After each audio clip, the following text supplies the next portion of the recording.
Hello and welcome back to Brendan Moir's Playwright Corner, where I read plays, poems, or whatever's currently striking my fancy at the moment. Today we're going to be finishing out this season, and I hope you'll indulge me, with As Infinity Equates to Zero, a one-act play by myself. The characters are astronomer number 1, male, 20s, existentially depressed, and astronomer number 2, female, older by about 20 years or so. A widow. The time is the near future, or an alternate 1930s. Time itself is absent. The setting is an observatory, with a telescope on stage right, dry erase board on stage left with multiple equations on it, and a table with chairs in front of it. The lights are dim at the beginning, but are slowly, constantly getting brighter throughout the entirety of the show. At rise, astronomer number 1 comes on from stage left and gets a cup of coffee from the coffee machine next to the board. He is in no rush. Then he heads over to the telescope, looks through it humming to himself, noting a few things on paper, and then going over to the board to try and finish some of the equation. He eventually comes up with the solution infinity equals 0, and circles it ferociously. He steps back and looks at it, sighs, sits down at the table and flops his head on the table groaning. Meanwhile, astronomer number 2 comes out and sees his distress. She is already carrying a cup of coffee. Astronomer number 2. I see you found it. Astronomer number 1. Like hell I found it. It doesn't work. Seems a fitting answer, though. About as outrageous as the universe itself. She sees his empty cup of coffee. Would you like another cup? Sure. Make it an Irish one if we have anything. It's not like it's going to hinder this work any. Come now, there's no reason to be a child. She hands him another cup and sits across from him. After all, think of it. You could be one of the last real men to exist, isolated away in this tower, charging ahead towards a new era. I think I'd prefer to be a boy again. Make a lot of this easier. Not being able to cope or understand. Being able to understand everything and nothing all at once. You lose a lot of things with your innocence. Makes you wonder if growing up was really worth it at all. It's worth it. May not seem like it, but it's worth it. But you've had time to experience it. I'm just a kid now living without a future. That answer on the board proves it. You focus too much on proofs. But my proofs are all I have. I meant your perceptions of reality. This is reality. He gets up and points to the board. This is what we're having to deal with. And even if you're wrong, even if it is we can't escape the problem, maybe man was just never meant to solve the problem of the universe. Then what's the point of even trying? You're the one who's so fascinated with it. You tell me. Astronomer number 1 is visibly annoyed, but has no way of combating this. He calms down and sits back at the table. Number 2 pushes his coffee towards him, and he takes a sip. Meanwhile, she goes over to the telescope and looks through it. Why did you stay tonight? I figured with everyone else going to be with their families, I wouldn't see anyone else. I'm just curious why a young man like you didn't go and find some pretty girl to shag up with. Don't reduce me to that. Well, why didn't you? It seems the most illogical thing to do, and it's a proven fact that you thrive off of logistics. I just didn't. Okay? Why are you getting self-righteous on me anyways? What purpose does me shagging up with someone serve? Don't you have a husband yourself? What's keeping you from being with him? The stars. Are you expecting them to come together and draw their constellations? You're missing the point, young man. Our love may have been eternal, but that doesn't mean that it couldn't be cut short. Just like the stars themselves. While I may have had another love, The stars themselves will always be my first and final love. And to see them in such majesty as this is truly remarkable. So you're a widow, then? Only in some sense. I guess everyone will be by the end of this. In some sense, at least. She comes back to the table and sits across from him. You know, I bet we could be the last human beings on this mountain, and no one would even notice except us. And, well, it's just funny. We figure out all these things about our universe, paving the way for the new world, and yet we're about as isolated as our solar system in the universe. The very concept of time is stopped because of that. He points at the board and his solution. I never thought that devoting my life to being out there would trap me so much into being in here. I think you mean being in here. She points to her head. Ha ha, very funny. It's true, you know. You tend to be a little caught up in yourself. It's not like I want to be. No. To be honest, I would like to get out of here. I would like to go and have a few drinks at a pub, meet a nice pretty girl with an amazing wit, leave this whole idea of the secrets of the universe out of my head, but thinking about it just makes me depressed. Because even though I'd have all of that, what would be the point? It'd all just be superficial. Something done entirely on a whim simply because of some imminent knowledge that everything is eventually going to crash in on itself. It's uncertain. There's no way of proving that what you'll do will have any benefit. And couldn't you say this about our work right here? Number 1 begins to say something, but can't. Don't you know that uncertainty is the whole point of all that? Yeah, but that's also what makes me depressed. So what if it turns out to be the best present of my life? I mean, it's not like I have a future to look forward to anyways. But even so, I wouldn't be striving for anything. I wouldn't be expanding. I'd just be a stagnant part of the cosmos trying to fulfill some animalistic impulse that has no greater purpose than to preserve a condemned genome. In all the years of human development and all our years of advancing beyond our primordial selves, we still return to our basic instincts. Like animals. I don't want to be that. I want to be a human, a man. I want love that lasts more than just for a flickering of an instant. You've never slept with a woman, have you?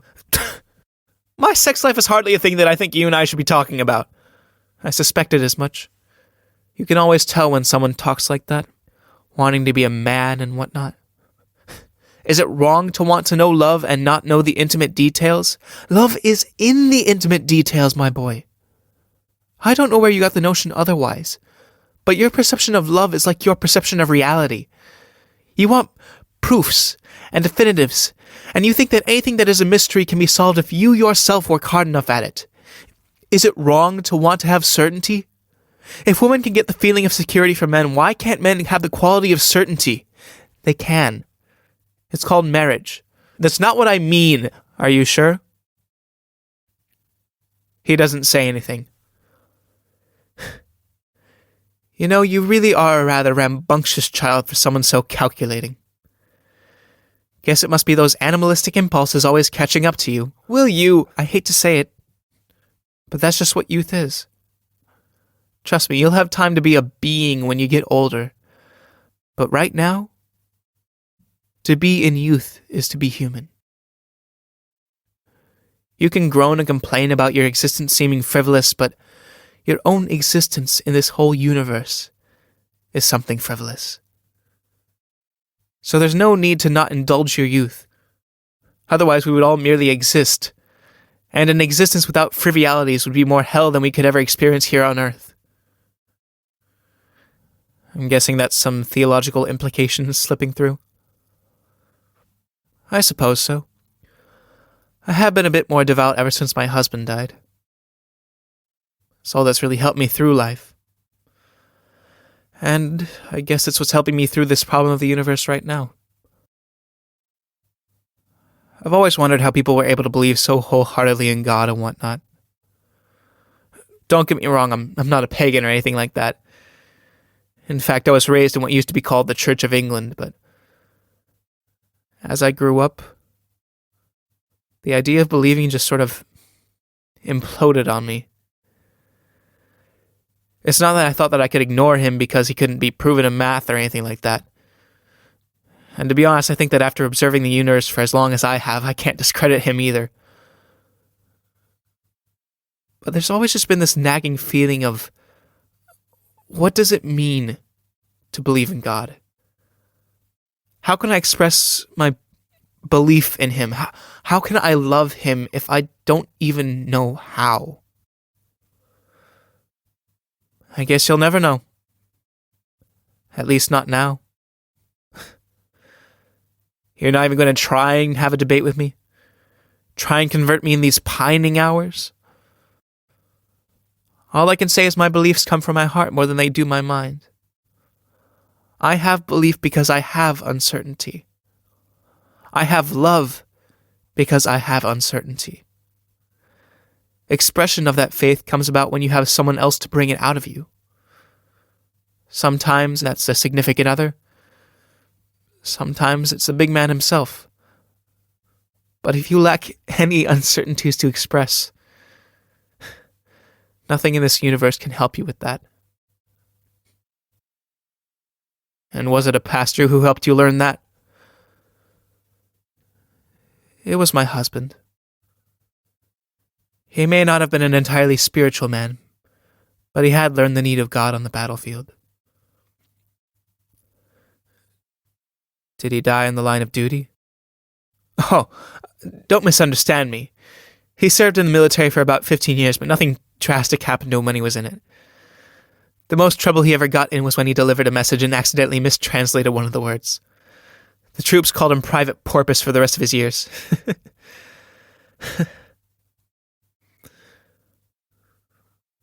But as a messenger, he had to cross the front lines many times.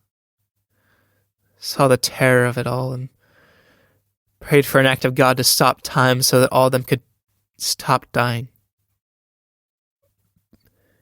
Guess he just needed to wait a little longer for you to come around and figure out the solution to his prayers. She gestures to the board. That's more the absence of time rather than the stopping of it. You know, I wouldn't be surprised if time had stopped right now in this dome because of that equation. If God allowed us to fix time to our own standards, if only for tonight. Who knows? Maybe we could have caught up to eternity. You really do miss him, don't you? More than I care to admit. Tell me, what was it like to love someone so much that you'd give your life to them? I guess that's just something you'll have to find out, lover boy. She gets up and goes back to the telescope. He breathes and gets another cup of Joe. You know, I've tried love. I've tried it a bunch of times. Fast, slow, intense, casual. Any way you want to think about it, but each and every time I just didn't know what to make of it. I was somewhat happy in the moment, but afterwards I just wanted to get out. The idea of pillow talk, just being with other people for long periods of time, it all just made me kind of depressed. Love sucks.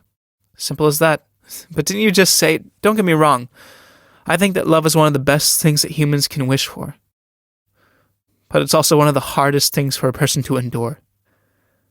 Love seems to hurt more than it heals. I can tell you that truth at least. In fact, Sex is one of the greatest offenders of love. But isn't that supposed to be the realization of it all? It is. And let me tell you, there's no greater connection between two souls than that. But that in itself isn't love. Truth be told, it's not even the greatest thing about life, even if it brings about it. Love in itself is a constant ache. A yearning shared between two people that makes them want to be together, disappointments and all. People who try and constantly romanticize love are the ones who always feel unrequited. They want to give and give, but taking seems so wrong to them. They don't know how to receive love and so are scared of it. Are you calling me a hopeless romantic then? I think you are, whether you want to believe it or not. I guess I can see that. But I don't know, it all just seems a little silly. I want to believe in love about as much as I want to believe in God, but I don't know what that even means anymore. If I have such a hard time feeling, how am I ever supposed to understand either of them? I'm like the universe right now. I want to expand my emotions, but everything is crushing in on me. You know, maybe it's not a matter of you not having any emotions. Maybe it's a matter of you having so many emotions that you can't feel anything. Maybe. She goes to make another cup of coffee. You know, I feel odd talking about stuff like this without even knowing your name. It's Judy. Eric. Nice to meet you, Eric. Likewise. So what's the real reason why you stayed behind? Do you not have family to go back to? Or are you actually trying to get away from some girlfriend that you're trying desperately to hide from me? No girlfriend. No family. Only family I have is in South Africa, and he's practically dead to me anyways, so yeah. Father? How'd you know? People who talk about wanting to be a man tend to have problems with their fathers. Not horrible always, but lacking some sort of guidance that makes them feel less than something. You get that from a novel? Maybe. What about you? Any family? Nope. Husband left without having any children, and my only real family passed away around when I was your age. You're not that much older than me, you know. I'd say 20 years is a good amount of difference. Maybe.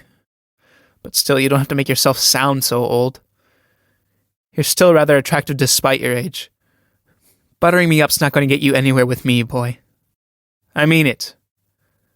I mean, if you were to joke about me shagging up with some pretty girl again, I'd say you were fine just as you are.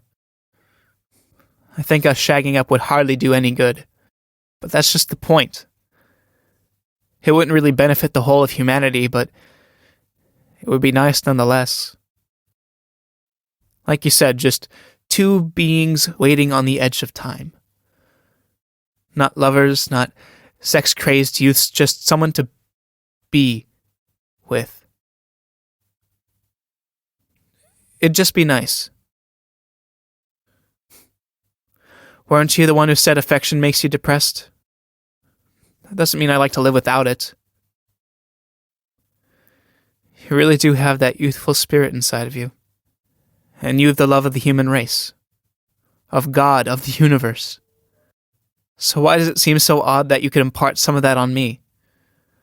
Someone who would be willing to accept it, even if only in this moment. She looks at him seriously for a moment. Beat. She comes over to him and kisses him on the lips. It's not long by any stretch of the means, but it's enough. She smiles at him and then goes back to sit down as if nothing has happened.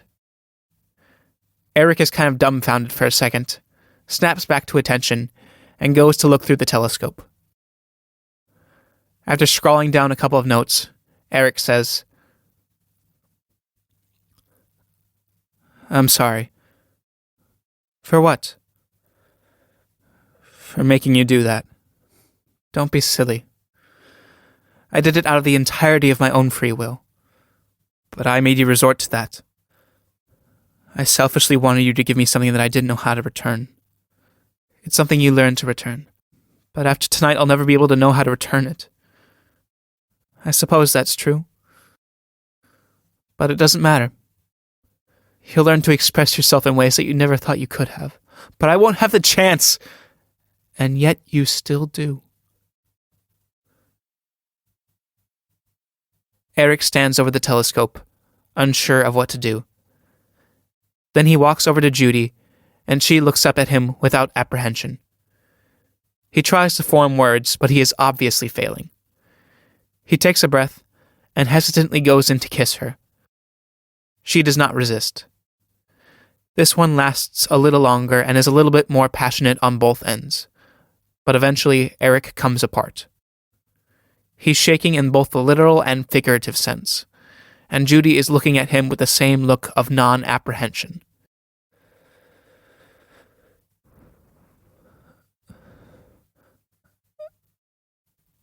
I don't want to become an animal. I don't want to try and rectify the fact of my death simply by falling prey to some stupid, inherent instinct that tells me to try and preserve my legacy. I can't, and I won't. Then forget the fact that we're humans. Forget the instincts and philosophical digressions. Let's simply be. We'll be the last beings on Earth. He nods. He goes back to the dry erase board and starts erasing some of the equation. Judy, meanwhile, turns back to her reports on the desk and reads some. Nothing has really changed between them. He stops erasing when looking at the solution again. You want to know what I realized when trying to solve this problem? What's that? Even though the universe is collapsing in on itself, even though the idea of time itself is ending, it's all collapsing in on our system. What do you mean by that? That we, right now, are literally at the center of the universe. We are the singularity. Our system, mankind. Everything is leading down to us and this moment in time. That's why infinity is being equated to zero. We are the point of origin. Too bad you won't have the time to be recognized for the Nobel Prize. You'd be up there with the rest of the greats. No kidding. Eric sighs and erases the rest of the board. Here I dreamt of helping mankind get out of this system. And yet everything's being brought back to it anyway. So much for human expansion, huh? Yeah. He almost erases the solution, but sighs and puts the eraser down. He looks towards the chair, and then to center stage.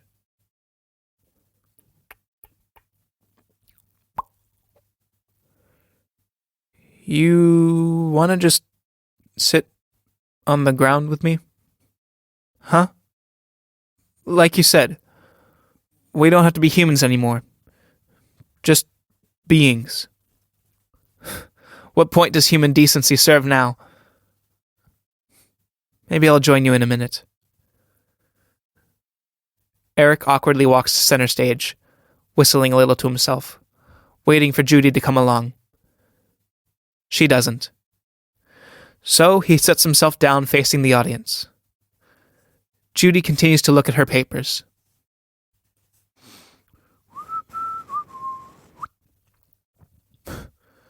I haven't decided to just sit on the floor since I was a teenager. You mean a year ago? I'm not that young. I'm only teasing you, darling. Like hell you are. Be careful. Your immaturity is showing. Eric glowers at her, but she laughs anyway. There's no need to take everything so seriously, Eric. Not now, anyways. Comes with being young, I guess. What were you like when you were younger, Judy? Truth be told, I was a little bit of a tomboy. No kidding? Yep. And my hair, oh God, it was a mess. What about your dreams and such? I thought it was pretty obvious. Humor me anyway. Truth be told, I thought about being an astronaut for the longest time. You? I know. Definitely not the type. I guess when I started thinking about being abandoned in space, though, and floating around the universe with nowhere to go, well, that kind of tipped me off to it. So you decided astronomy? So you could still be a part of it? That sounds about right. My father knew I had a love for the stars, so he decided to set up a telescope next to my window one day. Nothing fancy, you couldn't make any huge adjustments or anything, but it was enough. We used to look out of it once a week and talk about things until he passed away a few months later. Cancer? Cancer. Sorry to hear about that. I thought you said let's drop the human decency. Sorry. It's just kind of reflexive, you know. I'm just teasing. That is kind of a point on the idea of decency, though. What is? Let me ask you. How many times have you said, "How's it going?" to someone for them to say good right back? And instead of deepening your relationship by saying, "Cool, now how's it really going?" you just say, "That's good," and then walk away from them. Nothing is being said. It's like a recognition of their existence impeding upon yours. How can two people's hollow interaction be considered pleasant or decent or whatever? It's just kind of beyond me. Is that what your parents did? Yeah. Before I moved out and whatnot. He looks at Judy. She nods, waiting for more. I guess that's why the idea of love always seems so hollow to me. If you truly loved another person, wouldn't it go beyond more than just recognition of them living in your space? Of them existing in their own universe as well as your own? I don't know. I've always just kind of expected love to be as deep and as meaningful as the universe itself, but people have made it seem so superficial with movies and makeup and God knows what else. Maybe I'm just acting like a tween-age brat, but I guess that's why I've always had the idea of love confused.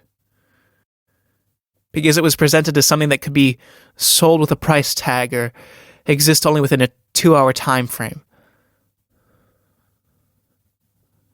I don't know. I guess I'm kind of rambling at this point. Well, if it's any consolation, if at least for these last few hours, I will be as genuine with you as I possibly can.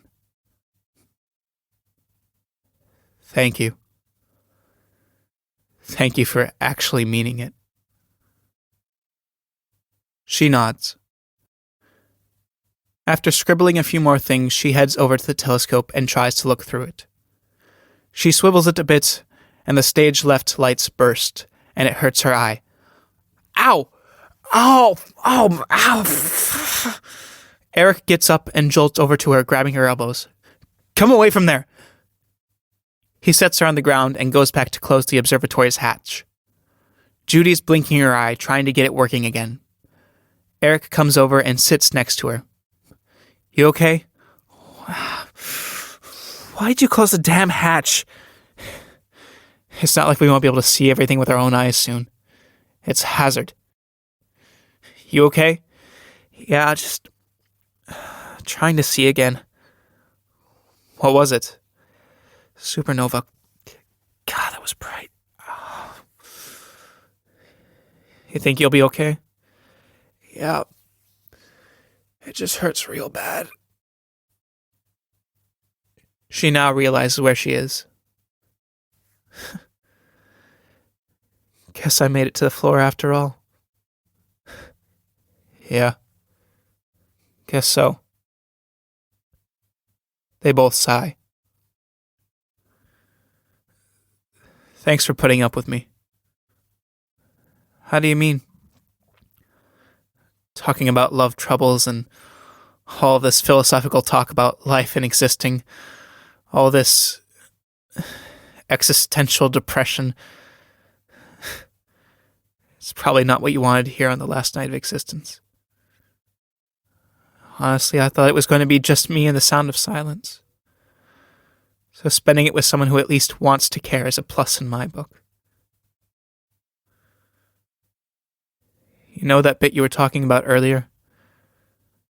About merely existing? Yes? Well, is there really much difference between existing and being? I don't follow. I know I said let's be beings, but that seems kind of trivial if all of our existence is piled up to this, and then we do nothing but decide to leave it without even our identity. You want to be human again? Yes. But not in the animalistic sense of wanting to preserve my legacy. I want to know that we are the singularity. That God has chosen us in both the metaphysical sense and the universal sense. I want to know the singularity of another person. To share and know intimacy with them without touch. I want to know that humanity is more than just its foundation. That's one thing your Proust will never be able to provide you, Eric. I know. And it's gonna bug me for the rest of eternity. Good thing that won't last very long.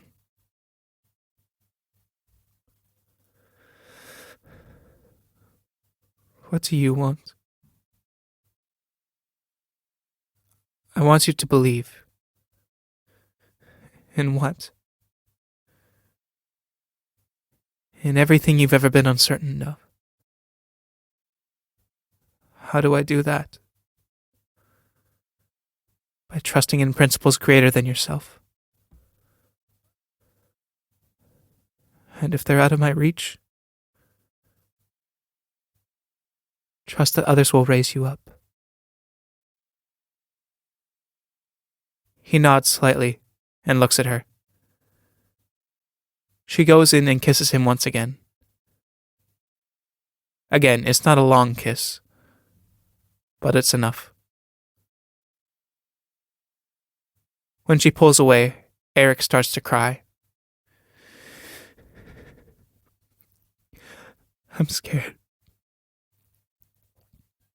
Me too. It's getting hot. I know.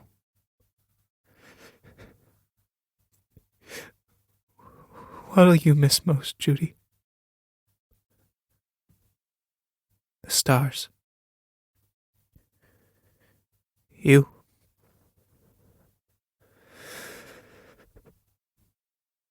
Never getting to be fully human.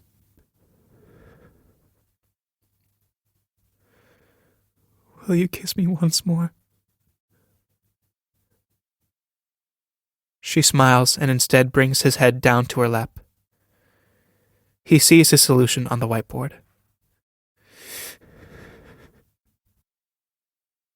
To think I spent my entire life focused on getting that stupid solution.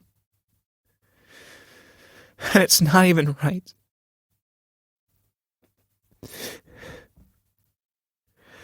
I thought the universe had so much more to offer. I wanted so much more of it. You know, the universe may not have been everything we were hoping for, but it was enough. It was enough. You know, I might not ever get the chance to say this and mean it in the slightest ever again. But with God as my witness, I thank you for your love. I don't know if this is the right time you're supposed to say it, but I love you. Judy smiles at him and kisses him once more. Even if the whole universe ceases to exist, if infinity equates to zero, our affinity for one another will continue to expand. For between us, a new infinity will be created, and in us, a new universe will be born. What's that from?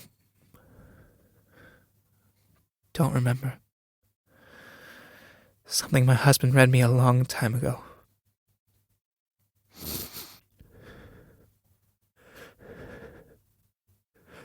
I'm glad to have known you, Judy. Me too, Eric. Now close your eyes, love. Eric does, and Judy kisses him once more. The lights have come on to their brightest extent, and then burst out, except for one light above them. They pull apart, and both smile sadly. Blackout.